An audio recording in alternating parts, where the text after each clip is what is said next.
Hey everyone, welcome back to Salida Colorado YouTube channel. I'm Jessica Chariton, your Chaffee County real estate expert.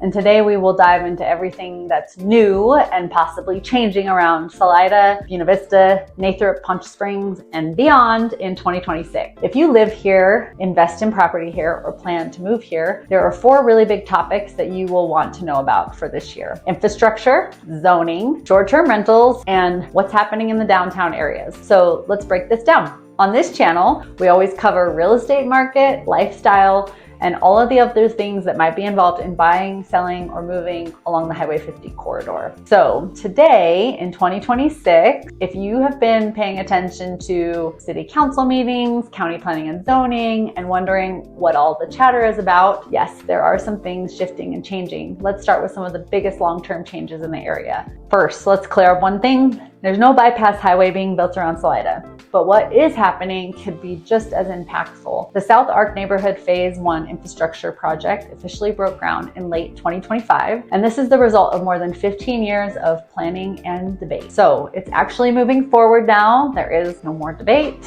and Phase 1 will bring water, sewer, and roads into a part of town that's before been largely untouched when it comes to residential development. This isn't a really flashy, noticeable project right now because it's a lot of underground pipe, utility access, and road grids being put in, but it will lay the groundwork for the next decade of housing expansion in the Salida area. And it's funded through a combination of grants, housing funds, contributions from the county, and support actually from local Colorado Mountain College. So this is intentionally tied to the goal of creating workforce in our area and attainable housing, not just more luxury homes. If you live near the south end of Salida or you own property near the project site, this will definitely matter to you. Infrastructure will bring value and will make that land more usable for development in the long run. And where land becomes usable, demand will follow. So yes, this could definitely affect home values. And yes, we will be seeing more discussions about how the city plans to grow from there. And we will probably do a whole video on just that one topic in the near future here.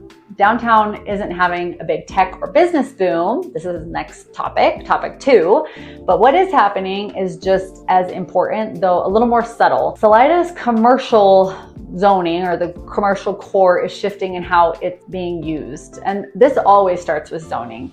Throughout 2025, Salida worked through a complete update on some of their zoning, meaning new definitions, new use permissions, and then an updated map. And some of the biggest shifts were around mixed use flexibility, which will let developers and owners convert spaces in town into live and work units, like apartments above retail and multifunctional storefronts. There's also a growing interest in those riverfront parcels that for now have been not developed, but people are looking at them, and that might include housing, hospitality, or mixed use space. Right now, that's been really narrowly owned in just a few little parcels. So other things to note are the seasonal closure of S Street that got voted on to continue for at least 3 years, at which point it will be reevaluated. So while this isn't a kind of skyscraper boom, it is absolutely a bit of a pivot in how commercial property is valued and used in the Salida downtown area. If you own or want to buy downtown, you'll want to be paying attention to these zoning shifts, and we can do more detailed dive into some of that soon on a new video. Now, a little more into zoning. The city of Salida and Chaffee County both updated their land use codes and zoning maps over the past year. So in Salida specifically, they adopted that in late 2025, and the new code is more modern, a little more clear in the language, and restructured for ease of use, including changes as to what types of housing and businesses and can go where.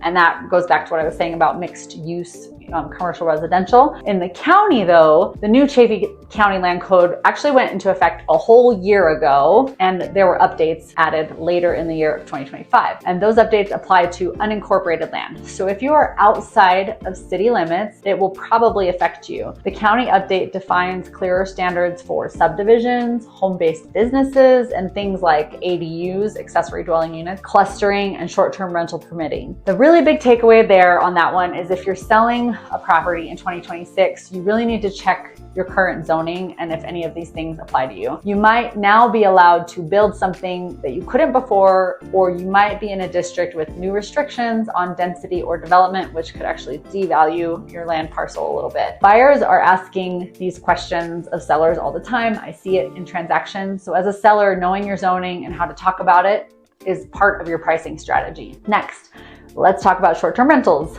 Always a hot topic around here.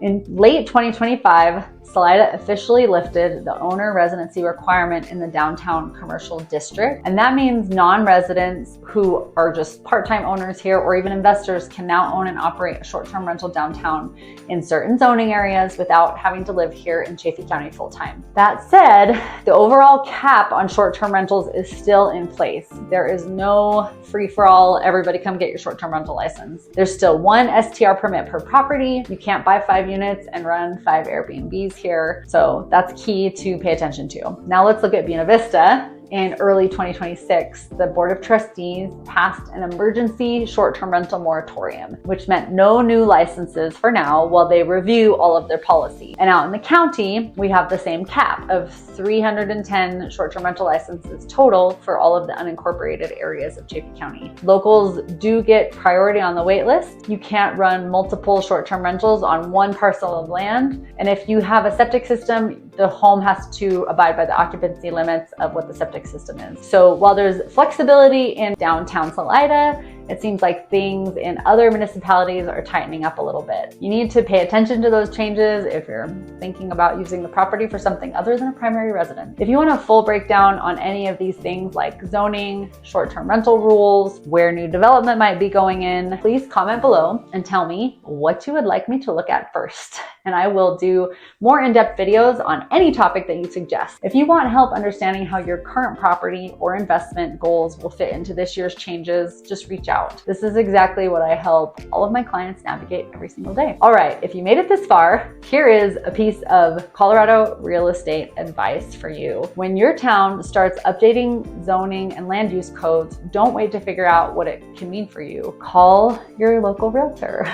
Pull out your parcel records, read the zoning map and what it currently is, because knowledge early means that you can price better and market smarter, and you might be able to catch opportunities that others will miss. You also need to be involved civically in the debate of what's good and bad for the area. A lot of sellers can lose money simply because they didn't know that their land got rezoned or how it now qualifies for 2 units instead of 1. So always do a check on that before you sell. And that's it for what's new in Chaffee County 2026. New infrastructure, smarter zoning, tighter short-term rental rules in most places except for Salida downtown, and an ever-evolving downtown commercial space boom. It's a lot, but it's all connected to the way the county is shifting and growing. Thanks for watching. Make sure you're subscribed so you don't miss out on these topics that we'll be covering over this next year. I'll see you in the next one.